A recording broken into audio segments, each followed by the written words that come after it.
You talked about gas cylinders, and I kind of wonder what came to my mind was a safety. You know, a lot of people run away from gas, you know, because of the explosion, you know, level and all that. And I know that cylinders do have their expiry date, but a lot of people don't seem to know that. And that is why we find some of these situations where gas explode. Okay. I think the best word to describe what causes explosion is carelessness.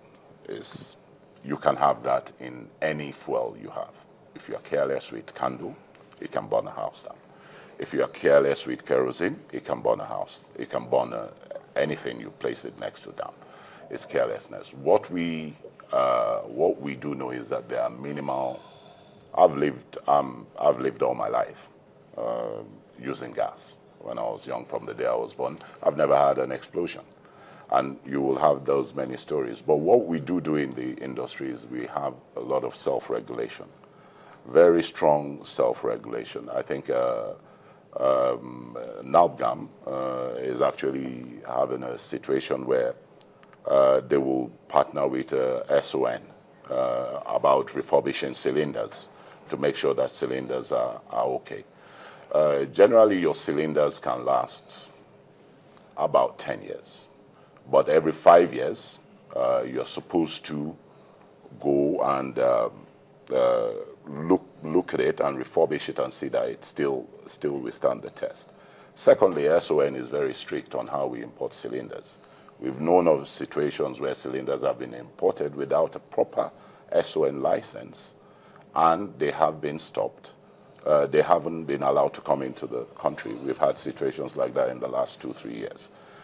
They're very strict. They take a trip outside to the manufacturing company outside the country.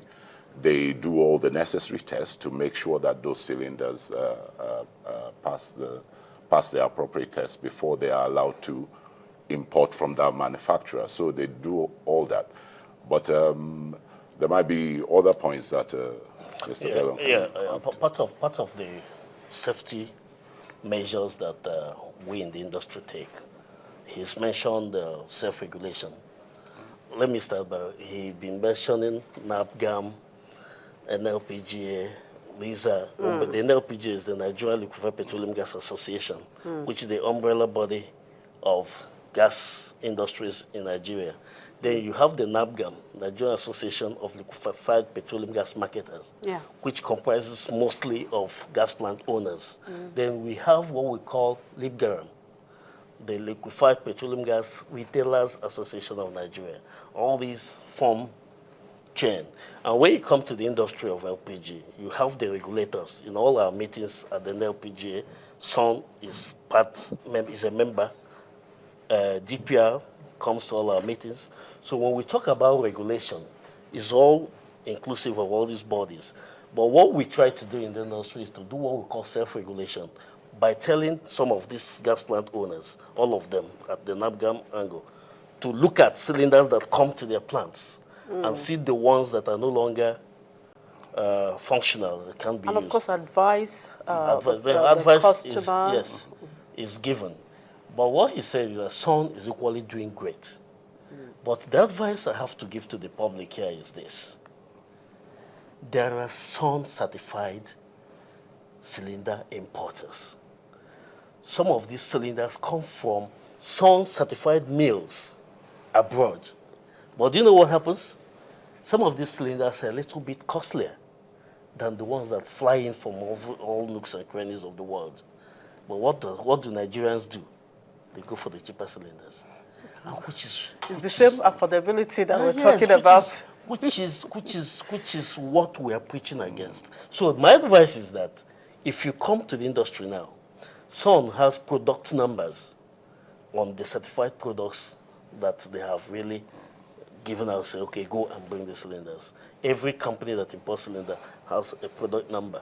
So what I will have to advise the public to do is that before you buy your cylinders, check for the product number, and maybe if it's possible, reconfirm from SON where this cylinder is coming from. A lot of cylinders fly in from China, People that are not even part of the industry, that are not anyway professional, so to say. But for the case of or ease of trading, here, okay, you can make money out of it. Just go anywhere and bring in some of these cylinders. Right. So safety-wise, it's not advisable. Okay. Look for proper SUN certified cylinders Okay. and use. Now, there's a government policy that earmarks a percentage of gas production for the domestic market. How effective is this policy? That policy he had already spoken about, which is the NLNG scheme, which is to earmark 150,000 metric tons for the Nigerian market, which he had already spoken about. And what it had done, so that I don't become a rediffusion box, is that, as I said, volumes have increased to 180,000 from 60,000 in a space of about 6 years or 7 years. That's a 200% increase. There's stability in the pricing, and they've promised that they will even increase the allocation to 250,000 metric tons. In that period of time, the number of terminals have gone up from 1 terminal to 3 terminals. The number of trucks have gone up from 80 trucks to 600 trucks. So as a result, there has been a lot of success as a result of that scale. All right. So going forward, what is the future of LPG really in Nigeria, and what can government actually do to help increase utilization? Yeah, government can do a lot. Government. Just a quick one, Yeah, please. government can do a lot because some countries, we talk about Indonesia, we talk about Guangdong in China, we talk about India. What government has done there is to bring these cylinders en masse, then give it out in exchange of the kerosene stoves they have. That could go a long way. But in all honesty speaking, going forward, the LPG industry, the usage, domestic LPG usage is very bright. What the stakeholders are talking, even with NLNG now, is to how to increase the usage from where we are now, because per capita wise, Nigeria is still the lowest within the sub-Saharan Africa. And what we're planning to do with the last stakeholders meeting we had was to find a way to increase the usage to 1 million metric tons in the next 5 years. That is the... And we hope to achieve that. Yeah, definitely. All right, thank you very much, gentlemen. We really don't have much time there. Well, I've been speaking with Mr. Abu Fulami. He is the chairman, LPG Group, LCCI, and Bello Duru, the deputy chairman, LPG Group of Lagos Chamber of Commerce and Industry. And we've been looking at domestic gas utilization with a particular focus on liquefied petroleum gas. And that's it on today's edition of the program. Thank you very much for being with us. Do remember to join us again, same time tomorrow. I'm Chimezi Obi Iwabu. Have a beautiful day.